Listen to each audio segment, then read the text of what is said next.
Se você mora aqui na nossa região, você provavelmente já passou ou já ouviu falar da Ponte Ernesto Dornelles, mais conhecida como Ponte do Rio das Antas. Hoje a nossa reportagem te conta mais sobre essa história. Aí você vai me perguntar, Mona, por que é que você não está lá em cima nos arcos? Porque apesar de muito tentador e diversas pessoas terem coragem de fazer o trajeto por cima, não é indicado pelos órgãos que fiscalizam. Então, fica ligadinho que essa reportagem está só começando.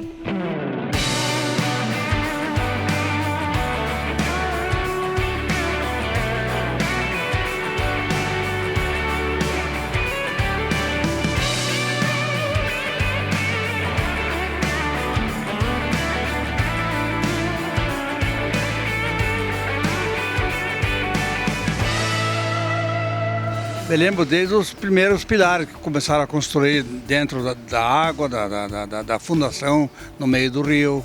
Me lembro de tudo isso aí. Eu tinha 3 anos quando a primeira ponte caiu. A primeira ponte foi a Dantes Conceição, que era a companhia gaúcha que pegou para construir a ponte.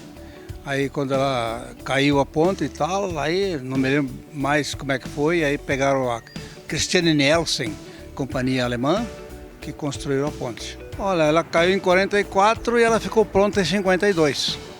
Levaram 8 anos para fazer a ponte. Essa ponte ela trouxe bastante município para a região, toda a região, como é que se diz aqui, Veranópolis, Bento, Caxias, Garibaldi, toda a nossa região aqui. Essa ponte é um celeiro que nós temos aí, que é uma riqueza, né? Lá. Coisa muito boa. Aí eu ia seguindo. Meu pai trabalhava também aí, tem meus tios que trabalhavam, né? Nós morava aqui perto da balsa, tinha a balsa logo aqui na frente, né? Nós morava perto da balsa e nós tinha até hotel perto da balsa com lampiões a querosene na época, Casa de madeira, 2 andares, fazia comida para caminhoneiro, para isso, para aquilo, sabe como é que é? Tem histórias de gente que caiu, que se machucaram, gente que caiu e morreram, né? Mas não foi muita gente, não. Ela morreu mais na caída dela, né? Mas senão era muito bem cuidada, né? Muito bem. Aqui nós tinha balsa e nós morava o terreno, inclusive hoje o terreno aqui na ponte é nosso.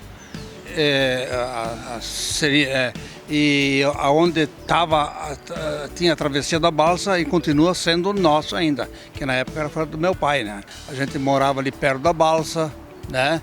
E ficava como criança, o colégio era aqui perto da ponte. Na época acho que tinha uns 500 moradores que moravam aqui, era tudo no braço, o serviço da ponte era tudo braçal, né? Tinha luz, não tinha, mas tinha os geradores, né, que tocavam a luz, né? O concreto era feito tudo com bitorneira, não era com máquinas que nem hoje, né? Então era tudo feito no braço, né? Britadores aqui perto também, tudo era... Eu acho que tinha mais de 500 pessoas trabalhando aí, de um lado, do outro do rio, né? E gente... Não, é tudo construído aqui. Tinha carpintaria, marcenaria, tudo era construído aqui. Vinha os reboquinhos de madeira carregado, descarregava eles, fazia os andaimes, fazia a caixaria, fazia tudo que era para colocar na ponte é feito manualmente, tudo manualmente e levado na ponte, armado, armações, e, né? Para caixaria, para tudo era feito, né? Tudo feito aqui, tudo na mão de obra. Essa ponte é uma relíquia da nossa região aqui. Isso aí era uma das primeiras do mundo, agora eu acho, não sei se é a segunda ou terceira, falavam na época aí, igual essa aqui, né? Isso aí não tem fim, esse arco vai durar 1000 anos, eu acho, porque pode cair algum pedacinho da ponte ali que está pendurado, para cá e para lá, mas o arco, porque cada vez mais que ele vai, ele não tem maneira de cair, né? Isso aí não tem, ele é bem alto do rio, o rio também encheu, que nem esse ano ele encheu aí, levantou 20 e tantos metros, mas ele passa por meio dos arcos ali, não tem problema nenhum, não faz dano nenhum, né? Porque se não fosse os arcos, para sustentar a ponte nas enchentes que nem deu esse ano, é difícil, porque não é fácil, né? Porque os pilares para aguentar uma enchente não é fácil. Ela é oca por dentro. Ela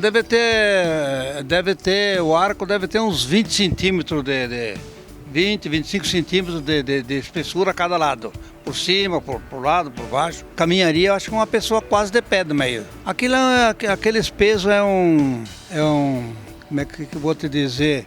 Cada peso tem 3 tipos de peso ali, eu acho que 3 tipos. Cada peso sustenta o arco e a laje da ponte que é pendurada ali, mais ou menos um peso que ela tá. Cada ferro daqueles ali na ponte sustenta o peso aonde a ponte é pendurada no meio ali, por ali é. Então cada ferro daqueles lá sustenta um peso mais ou menos tantas toneladas, tantos, né? Nos pesos que tem do outro lado do rio lá.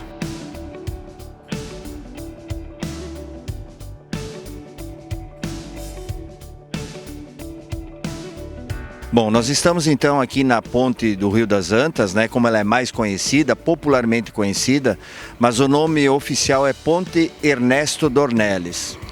A Ponte Ernesto Dornelles é uma homenagem ao então governador do estado do Rio Grande do Sul, Ernesto Dornelles, que foi contemporâneo à inauguração dessa ponte. Ela foi inaugurada no dia 31 de agosto de 1952 e, além de ser um marco importante do nosso desenvolvimento econômico de toda a região, ela também foi considerada a maior ponte construída em concreto armado das Américas, naquela época, no ano de 1952, porque realmente era um projeto inovador, né? Esse projeto foi da segunda ponte que se tentou construir aqui no Rio das Antas. A primeira teve a sua queda em 1944 e é a atual ponte que a gente está aqui então fazendo essa filmagem. Ela começou a sua construção em 1948, findando em 1952. Como eu disse, ela é uma ponte em concreto armado e a construção dela chamava atenção porque ela foi construída com 2 arcos paralelos. Esse modelo de construção foi porque, para evitar que tivesse pilares de sustentação, fazendo com que o rio pudesse fluir, porque realmente aqui o Rio das Antas, em época de enchente, a água, o nível do rio se torna muito mais alto e a correnteza também. Por isso de se construir uma ponte sem pilares de sustentação. Então foi um projeto inovador para a época, né? Essa ponte ela tem 278 metros de comprimento por 9 metros de largura. Essa ponte ela tem, entre um arco a outro, na parte da estrutura de baixo, 186 metros de vão livre, facilitando assim, em épocas de cheia, então, para que a água escoe sem bater ou sem, né, tocar na sua estrutura. Tanto que está aqui, né, esse ano que eu estou falando agora com vocês, então a ponte tem 68 anos, né, resistindo, e se a gente for buscar, né, ela resistiu muito, porque na época que ela foi concebida, que ela foi projetada, por aqui passavam caminhões muito menores. Hoje a gente vê os caminhões que passam, o peso, né, que até se fala, já foi limitada a pesagem de caminhões muito pesados para não poderem passar, porque realmente a nossa ponte tem quase 70 anos, né? E para nós, como eu disse, foi um marco importante do desenvolvimento regional, porque antes dela a passagem se fazia somente por balsa. E as balsas que passavam ou aqui bem próximo da ponte ou na parte do Passo Velho que fica um pouco abaixo, elas eram limitadas porque passavam poucos veículos por vez e também em épocas de muita chuva, muita cheia, muita correnteza, não podia ser feito. Então ela teve um significado muito grande para a nossa cidade e para toda a nossa região. E ela foi um orgulho da engenharia brasileira, tanto que ainda é utilizada como símbolo do DAER, né? O símbolo do Departamento Autônomo de Estradas e Rodagens, porque realmente foi um projeto ousado, sendo a primeira do Brasil e a terceira do mundo construída com essa característica de arcos paralelos. E mesmo tendo falado para vocês, é uma ponte de concreto armado, se a gente olhar para esses arcos, né, eles têm a estrutura dele, que a impressão que nos dá é que eles são maciços, mas não, eles têm umas paredes que são de concretos, até para não pesar muito, né? Que se for observar, poderia até caminhar uma pessoa por dentro do arco, porque foi feito justamente a caixa. Então essa estrutura de concreto armado foi um avanço. Foi um avanço para a época, né? Aqui foi utilizado muito ferro, muito cimento, muito material, né? A própria madeira para fazer as coisas. Aqui nessa região moravam muitas pessoas, os trabalhadores que ajudaram a construir essa ponte.